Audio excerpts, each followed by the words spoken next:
Hello అండి, నమస్తే. Welcome back to my YouTube channel. This S K Murali, mechanical department assistant professor.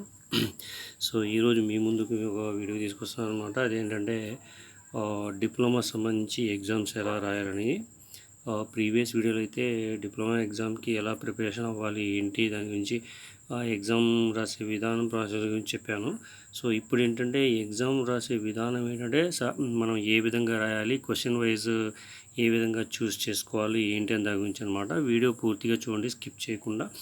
So జనరల్గా వచ్చేసి diploma subject present వచ్చేసి subject C23 first year కాబట్టి దానికి సంబంధించి క్వశ్చన్ పేపర్ ప్యాటర్న్ వచ్చేసి ఏ విధంగా ఉంటుందంటే, ఫస్ట్ వచ్చేసి 10 మార్క్స్ క్వశ్చన్స్ 3 ఇస్తారనమాట. అది 3 పదులు 30 అనమాట. ఇది షార్ట్ ఆన్సర్స్. దీన్ని షార్ట్ కట్గా ఆన్సర్ పెట్టుకోవచ్చు.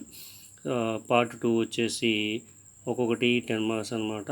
5 into 10 టోటల్గా 50. సో ఈ ఓవరాల్ పేపర్ వచ్చేసి 80 మార్క్స్ అనమాట ఆన్సర్ చేయాల్సింది మనం. సో దీంట్లో వచ్చేసి మనకి 80 మార్క్స్కి I think 28 marks pass mark అనుకుంటా. సో ఈ 28 మార్క్స్ మనం పాస్ అవ్వాలంటే ఏ సబ్జెక్ట్లో ఏ యూనిట్ ప్రిపేర్ అవ్వాలో ఏంటో అంటే సబ్జెక్ట్ వైజ్ పర్టికులర్గా కాదు, హయ్యెస్ట్ మార్క్స్ ఉన్నది ఏదైతే యూనిట్ ఉందో ఆ యూనిట్ ప్రిపేర్ అయితే మనం పాస్ అవ్వడానికి ఈజీగా ఉంటుందని చెప్పేసి అనమాట. సో ఇప్పుడు ఏంటంటే మనకి క్వశ్చన్ పేపరు ఈ ప్యాటర్న్ అంటే 10 marks three marks 10 questions plus 10 marks 5 questions మొత్తం వచ్చేసి 80 మార్క్స్కి మనం ఎలాగే ఆన్సర్ చేస్తే వస్తుందో మనకి క్లారిఫికేషన్ చెప్తున్నాను అనమాట. సో ఫస్ట్ వచ్చేసి క్వశ్చన్ పేపర్ ఇవ్వగానే చేయాల్సిన పని ఏంటంటే, చాలామంది క్వశ్చన్ పేపర్ గబగబా చదివేస్తారు. అట్లా కాదు. క్వశ్చన్ పేపర్ ఇవ్వగానే ఫస్ట్ మనం ఏం చేయాలంటే particular number, hall ticket number ఏదైతే ఉందో ఆ హాల్ టికెట్ నెంబర్ దాని మీద వేయాలన్నమాట. సో ఇలా హాల్ టికెట్ నెంబర్ దాని మీద వేసిన తర్వాత ఏముందంటే, మనం క్వశ్చన్స్ చదువుతున్నప్పుడు ఏంటంటే ఒకేసారి మనం చదివిన ఆన్సర్ వచ్చింది అని కన్ఫ్యూజ్ అవ్వకుండా నిదానంగా 1 by 1 క్వశ్చన్ 2 క్వశ్చన్ ఒకటికి 3 times అనేది క్వశ్చన్ పేపర్ మనం క్లారిటీగా చదవాలన్నమాట. సో అది క్వశ్చన్ పేపరు 1 to 2 పేపర్ ఉండొచ్చు, 1 to 4 పేపర్ ఉండొచ్చు. అంటే 4 పార్ట్స్గా తీయొచ్చు, లేదా ఇచ్చిన క్వశ్చన్స్ బేస్ చేసుకొని లెంత్ని బేస్ చేసుకొని 2 పార్ట్స్గా ఇవ్వచ్చు, లేదా 4 పార్ట్స్గా కూడా క్వశ్చన్స్ ఉండొచ్చు అనమాట. సో ఫస్ట్ క్వశ్చన్ పేపర్లు చూసిన తర్వాత part A, part B. Part A వచ్చేసి మనకి షార్ట్ ఆన్సర్స్ అనమాట. పార్ట్ ఏ షార్ట్ ఆన్సర్స్ వస్తాయి, ఇందాక చెప్పినట్టు 3 మార్క్స్ అనమాట. తర్వాత పార్ట్ బి వచ్చేసి మనకి 10 మార్క్స్ క్వశ్చన్ అనమాట, 5 రాయాలన్నమాట. సో ఈ రాసేటప్పుడు మనం ఏ విధంగా రాయాలనేది ఇప్పుడు చెప్తా చూడండి. సో ఫస్ట్ ఆఫ్ ఆల్ వచ్చేసి మనకి పార్ట్ ఏలో 10 క్వశ్చన్స్లో మనకి 7 క్వశ్చన్స్ 5 క్వశ్చన్స్ వచ్చినాయి అనుకోండి. ఈ 10 క్వశ్చన్స్లో నుంచి మనకి 7 క్వశ్చన్స్ వచ్చి ఉంటే, ఆర్డర్లో 1 2 3 4 5 6 అన్నీ వచ్చి ఉంటే, దానికి ఫస్ట్ మనం ఏం చేయాలంటే, ఫస్ట్ ఇక్కడ చాలామంది ఏంటంటే ఇలా ఉన్న బుక్లెట్ తీసుకొని డైరెక్ట్గా మార్జిన్ కొట్టకుండా రాసేస్తారు. సో అలా మార్జిన్ కొట్టకుండా రాస్తే ఏంటంటే క్లారిఫికేషన్ మనకి అపీరెన్స్ ఉండదన్నమాట. ఇది బుక్లెట్ అనుకోండి, ఈ బుక్లెట్లో లెఫ్ట్ సైడ్లో ఆల్రెడీ మార్జిన్ ఉంటుంది, దానిపైన కూడా మనం పెట్టవచ్చు. సో బాటమ్ సైడ్లో ఇలా, రైట్ సైడ్లో ఇలా, పైన ఇలా, అంటే top bottom right left. So ఇక్కడ పార్ట్ మొత్తం మనం రాయాల్సింది. సో ఇక్కడ ఏంటంటే, సో క్వశ్చన్ నెంబర్ 1 మీకు వచ్చిందనుకోండి, పర్ఫెక్ట్గా క్వశ్చన్ నెంబర్ 1 ఇలా రాసి దీనికి ఆన్సర్ అని ఇలా పెట్టేసేయాలన్నమాట. సో చాలామంది ఏం చేస్తారంటే రైట్ సైడ్లో మార్జిన్కి లెఫ్ట్ సైడ్లో పెట్టాల్సింది కాస్త రైట్ సైడ్లో పెడతారు. ఇలా పెడితే ఏమిటంటే అది ఆన్సర్లో కలిసిపోద్ది. అలా కాకుండా లెఫ్ట్ సైడ్లో మార్జిన్కి ఇలా పెట్టేసి ఆన్సర్ అని పెట్టేసి ఇలా మనం క్వశ్చన్కి ఏదైతే ఆన్సర్ ఉందో ఆ ఆన్సర్ మనం ఇలా రాసుకోవాలన్నమాట. ఇక్కడ గీతలా చూపిస్తాను, మీరు ఆన్సర్ ఏదైతే ఉందో ఆ ఆన్సర్ అనమాట.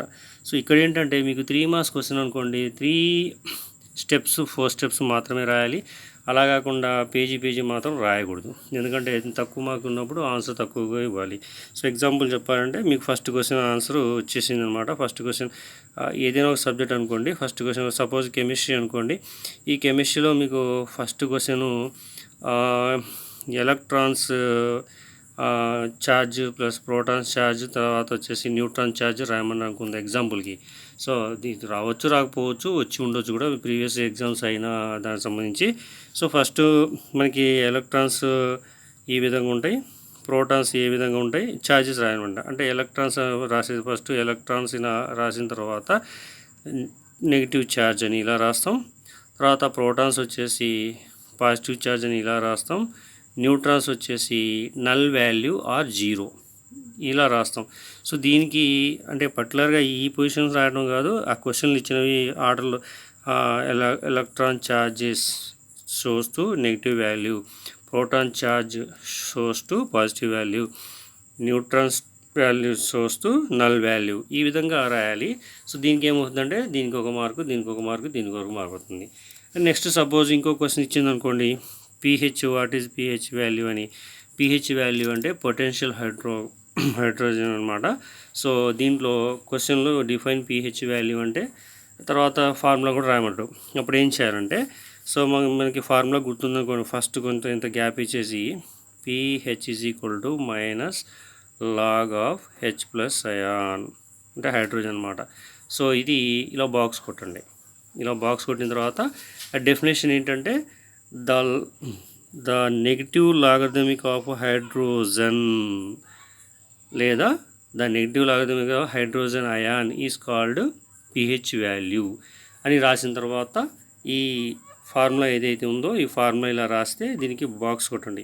సో ఇప్పుడు ఇచ్చిన ఆన్సర్ ఏంటంటే మనకి ఈ డెఫినేషన్ ఏదైతే ఉందో ఆ డెఫినేషన్కి 2 మార్క్స్ పడతాయి. ఇక్కడ ఇచ్చిన ఫార్ములా ఏదైతే ఉందో ఈ ఫార్ములాకి 1 మార్క్ పడతాయి.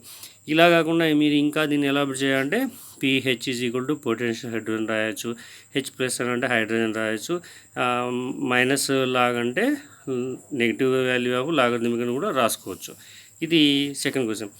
థర్డ్ క్వశ్చన్ కూడా మీకు వచ్చింది కన్ఫర్మ్గా 7 క్వశ్చన్స్ వచ్చింది కదా, ఆ 7 క్వశ్చన్స్ పర్ఫెక్ట్గా 1 బై 1 ఇలా నెక్స్ట్ థర్డ్ క్వశ్చన్ అని, ఇది అయిన తర్వాత ఫోర్త్ క్వశ్చన్ అని, ఇలా ఫిఫ్త్ క్వశ్చన్ అని, సిక్స్త్ క్వశ్చన్ అని, సెవెంత్ క్వశ్చన్ ఇలా రాసిన తర్వాత ఏం చేస్తారంటే క్వశ్చన్ టు క్వశ్చన్ గ్యాప్ మీరు ఎలా ఇవ్వాలంటే సపోజ్ ఇది ఫస్ట్ క్వశ్చన్ అయిపోయింది, ఈ క్వశ్చన్కి ఏం చేయాలంటే ఇలా బాక్స్ కొట్టాలి. పెన్సిల్తో కావచ్చు, పెన్తో కావచ్చు, మీకు అపీరియన్స్ పర్ఫెక్ట్గా కనిపిస్తుంది అనమాట. ఇది ఫస్ట్ క్వశ్చన్ అయిపోయింది. నెక్స్ట్ క్వశ్చన్ డెఫినేషన్ రాసాం, నెక్స్ట్ ఈ ఫార్ములా రాసాం, ఇలా రాసాం.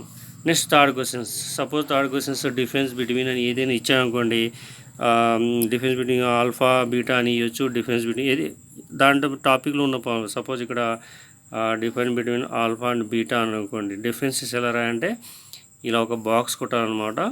3 మార్క్స్ క్వశ్చన్ వస్తే మామూలుగా 3 క్వశ్చన్ కావచ్చు, ఎస్ఏ క్వశ్చన్ కావచ్చు, మామూలుగా 3 మార్క్స్ క్వశ్చన్ ఇలా వచ్చిందనుకోండి, ఆల్ఫా సంబంధించి ఫస్ట్ పాయింట్ ఇలా, తర్వాత బీటా సంబంధించి ఫస్ట్ పాయింట్ ఇలా, తర్వాత సెకండ్ పాయింట్ ఇలా, ఇది కూడా సెకండ్ పాయింట్, థర్డ్ పాయింట్ ఇలా ఇలా అంటే దీనికి ఒక హాఫ్ మార్కు, దీనికి ఒక హాఫ్ మార్కు, దీనికి ఒక హాఫ్ మార్కు, దీనికి హాఫ్ మార్కు, దీనికి హాఫ్ మార్కు, దీనికి మొత్తం కలిపి దీనికి 3 మార్కులు వస్తాయి అన్నమాట. ఇలా రాసిన తర్వాత మళ్ళీ స్ట్రైట్గా దీన్ని ఏం చేయాలి, మొత్తం థర్డ్ క్వశ్చన్ అయిపోయిందని చెప్పేసి ఇలా బాక్స్ నీట్గా కొట్టాలి. అలా 7 క్వశ్చన్స్ ఆర్డర్లో రాసేస్తాం. ఇక్కడికి మనం 7 క్వశ్చన్స్ వచ్చినాయి కదా, 7 క్వశ్చన్స్ అంటే 7 × 3 ఎంత 21 మార్క్స్. నెక్స్ట్ ఏం చేయాలి, మన ఎస్ఏ క్వశ్చన్లు ఏవైతే ఉన్నాయో ఆ ఎస్ఏ క్వశ్చన్లు చూడాలి. అంటే 3 క్వశ్చన్స్ ఇక్కడ రాయదు కదా మనకి 10 క్వశ్చన్స్లో, అప్పుడు ఎస్ఏ క్వశ్చన్స్ రాయాలి. ఎస్ఏ క్వశ్చన్స్లో మనకి ఇచ్చి మన ఛాయిస్ క్వశ్చన్స్ కాకుండా ఉండే క్వశ్చన్స్ ఏవైతే ఉన్నాయో 18 ఉండొచ్చు, 17 ఉండదు మేబీ. సో మేబీ 8 క్వశ్చన్స్ ఉంటాయి, 3 ఛాయిస్ అనుకుంటా. సో ఇక్కడ ఏంటంటే మనకి ఎస్ఏ క్వశ్చన్లో ఫస్ట్ 12th క్వశ్చన్ వచ్చింది అనుకుందాం. ఈ 12th క్వశ్చన్ ఏదైతే ఉందో ఇలా రౌండప్ చేసి దీన్ని ఆన్సర్ అని చెప్పేసి బుక్లెట్ ఈ విధంగా ఉంటుంది కదా, బుక్లెట్ పేపర్ ఇలా ఉంటుంది. సో దాంట్లో మీకు ఆర్డర్ టు ఆర్డర్ రాసుకోవాలి. అంటే ఇలా స్టార్ పెట్టుకోవచ్చు, లేదా 1 2 3 పెట్టుకోవచ్చు, లేదంటే ఇలా పెట్టుకోవచ్చు. సో ఇచ్చిన క్వశ్చన్స్ సపోజ్ కెమిస్ట్రీలో బోర్ థీరం ఉందనుకోండి, ఆ బోర్ థీరం అంటే ఏంటి, సో ఇలా పాయింట్ నెక్స్ట్ సెకండ్ పాయింట్ ఇలా రాసుకోవాలి, థర్డ్ పాయింట్ ఇలా, ఫోర్త్ పాయింట్ ఇలా, ఫిఫ్త్ పాయింట్ ఇలా, సిక్స్త్ పాయింట్ ఇలా. అంటే ఇక్కడ 10 మార్క్స్ క్వశ్చన్కి డైరెక్ట్ క్వశ్చన్ ఇస్తే ఇలా అప్ టు 10 పాయింట్స్ ఉన్నాయన్నమాట. దానికి సంబంధించి H1 కావచ్చు, E1 కావచ్చు, E2 కావచ్చు, అలా మొత్తం పర్ఫెక్ట్ రాసిన తర్వాత దీనికి ఏం చేస్తారంటే దీనికి ఒక బాక్స్ కొట్టాలి. అంటే ఇక్కడ 12th క్వశ్చన్ అయిపోయినట్టు.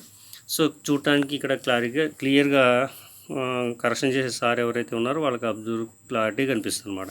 సపోజ్ దీని తర్వాత నెక్స్ట్ 14th క్వశ్చన్ వచ్చిందనుకోండి, 14th రాస్తాం ఇలాగే పెట్టేసి, 15th వచ్చిందనుకోండి 15th రాస్తాం ఆన్సర్ ఇలాగే. నెక్స్ట్ 16th వచ్చిందనుకోండి 16th ఆన్సర్ రాస్తాం. అంటే 1 2 3 4 అయినాయి. ఈ 4 క్వశ్చన్స్ 10 మార్క్స్ క్వశ్చన్ రాసాం అనమాట. సో ఇక్కడ 4 క్వశ్చన్స్ రాసాం, 4 × 10 40 మార్క్స్. నెక్స్ట్ 7 × 3 21 మార్క్స్ అంటే మీరు ఎన్ని మార్క్స్ రాసి 61 మార్క్స్ రాశారు. సో క్వశ్చన్ పేపర్ వచ్చేసి 80 మార్క్స్కి. సో రిమైనింగ్ పార్ట్ ఏవైతే ఉన్నాయో మార్క్స్ మన ఆ క్వశ్చన్లు ఏవైతే ఉన్నాయో ఆ క్వశ్చన్స్ మనం ఒకసారి రిమైండ్ చేసుకోవాలన్నమాట. మంచిగా మీకు క్లారిటీగా రావాలంటే కళ్ళు మూసుకొని టెక్స్ట్ బుక్ ఊహించుకున్నా పర్లేదు, మీరు నోట్స్ రాసింది ఊహించుకున్నా పర్లేదు, ఏది ఊహించుకున్నా మీకు క్లియర్గా అది అర్థమవుతుందని వస్తుంది. సో ఇవి అయిన తర్వాత మనకి సో నెక్స్ట్ వచ్చేసి సపోజ్ 7 తర్వాత 8th క్వశ్చన్ వచ్చిందనుకోండి, 8th క్వశ్చన్ ఏదైతే ఉందో ఆ 8th క్వశ్చన్ ఆన్సర్ రాస్తాం. మళ్ళీ 9th క్వశ్చన్ ఏదైతే ఉందో 9th క్వశ్చన్ ఆన్సర్, తర్వాత 10th క్వశ్చన్ ఏదైతే ఉందో 10th క్వశ్చన్ ఆన్సర్ రాస్తాం. ఇది అయిపోయింది. సో ఎస్ఏ క్వశ్చన్లో మనకి 4 రాసాం కదా, ఇంకో క్వశ్చన్ వచ్చిందనుకోండి, అప్పుడు ఏం చేయాలంటే ఎస్ఏ క్వశ్చన్లో ఏదైతే మీకు వచ్చిందో 17th క్వశ్చన్ వచ్చనుకోండి, ఈ 17th question రాసేస్తాం.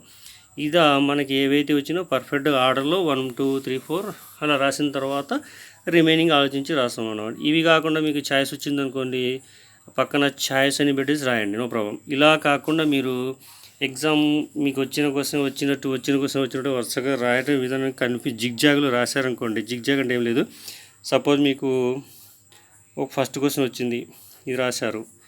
Next 11th question వచ్చింది, ఇది రాశారు. నెక్స్ట్ 3rd క్వశ్చన్ వచ్చింది, ఇది రాశారు. 15th క్వశ్చన్ వచ్చింది, ఇది రాశారు. తర్వాత 4th క్వశ్చన్ వచ్చింది, ఇది రాశారు. తర్వాత 5th క్వశ్చన్ వచ్చింది, ఇది రాశారు. 18th క్వశ్చన్ ఇది రాశారు. సో ఇక్కడ ఏంటి, short answer SA question, short answer SA question, short answer SA question, మళ్ళీ షార్ట్ ఆన్సర్ ఎస్ఏ క్వశ్చన్. ఇలా రాస్తే ఏమవుతుందంటే కంటిన్యూటీ ఉండగా కరెక్షన్ చేసే వాళ్ళకు కూడా ఎవరైతే సార్ ఉన్నారో వాళ్ళకి దాన్ని ఏమంటారంటే క్లారిటీగా లేనప్పుడు ఏంటి అపిరియన్స్ కాకుండా ఇరిటేషన్ వస్తుంది అనమాట. అంటే 1 by 1 2 3 4 ఆర్డర్ అనుకోండి, కరెక్షన్ కూడా చాలా ఈజీగా ఉంటుంది జిగ్జాగ్ లేకుండా. సో ఈ కరెక్షన్ చేసే సార్ కూడా ఇరిటేషన్ ఏం రాదు. అలా ఒకవేళ ఇరిటేషన్ వచ్చిందనుకోండి, 10 మార్క్స్ వేసే క్వశ్చన్కి మీకు 7 పడవచ్చు, 8 పడవచ్చు, 9 పడవచ్చు, 10 అయితే పడవు. ఎందుకంటే క్లారిటీగా అంటే మీరు కరెక్ట్ రాసినా సరే కన్ఫ్యూజన్ లేకపోయినా సరే ఇక్కడ ఏంటంటే ఇరిటేషన్ వస్తుంది, ఏదో రాసేళ్ళన్నట్టు మార్క్స్ ఇసుకోకూడదు. అంటే మీరు 10 మార్క్స్ క్వశ్చన్లో 7 వచ్చాయనుకోండి, 3 మార్క్స్ కోల్పోయినట్టు, 8 మార్క్స్లో 2 మార్క్స్ కోల్పోయినట్టు, 10 మార్క్స్కి 9 అంటే ఇలా. అంటే మీరు ఏదే క్లారిఫికేషన్ లేకుండా రాస్తే మీరు మార్క్స్ అనేవి లాస్ అవుతారు అనమాట. సో స్టూడెంట్ ఎవరైతే ఉన్నారో మార్క్స్ అనేది లాస్ అవ్వకూడదు. లాస్ అయ్యారంటే ఏంటంటే మీకు 28 మార్క్స్ వచ్చే దగ్గర 27 వచ్చింది అనుకోండి, సో 1 మార్కు యాడ్ అవ్వకపోతే ఫెయిల్ అయినట్టు. సో ఇలా కాకుండా ఈ ప్రాసెస్లో క్లారిటీగా రాయాలి. సో ఈ ఎగ్జామ్ రాసిన తర్వాత మీరు ఎంతసేపు ఉండాలి ఏంటంటే 3 అవర్స్ ఉండాలి కదా. సో ఈ 3 అవర్స్లో లాస్ట్ 5 మినిట్స్ వరకు కూడా కూర్చోవాలి, ఓకేనా. సో మీకు ఏదైతే బుక్లెట్ ఇచ్చారో ఆ బుక్లెట్ కన్ఫర్మేషన్ 32 పేపర్స్ ఉంటుంది అనమాట. ఈ 32 పేపర్స్ రాసే అవకాశం చాలామందికి తక్కువ ఉంటుంది. సో చాలా తక్కువ మంది రాస్తారు, బాగా చదివిన వాళ్ళు అయితే రాస్తారు, నార్మల్ చదివిన వాళ్ళు అయితే ఎవరు 32 పేపర్స్ రాయరు. సో ఏంటంటే మీరు ఎగ్జామ్ హాల్లో లాస్ట్ 5 మినిట్స్ వరకు కూర్చోవాలి. అలా కూర్చోవడం ద్వారా ఏంటంటే మీరు రాసిన క్వశ్చన్లు ఏవైతే ఉన్నాయో రిమైనింగ్ క్వశ్చన్ కూడా రాయడానికి ఆస్కారం ఉంటుందన్నమాట.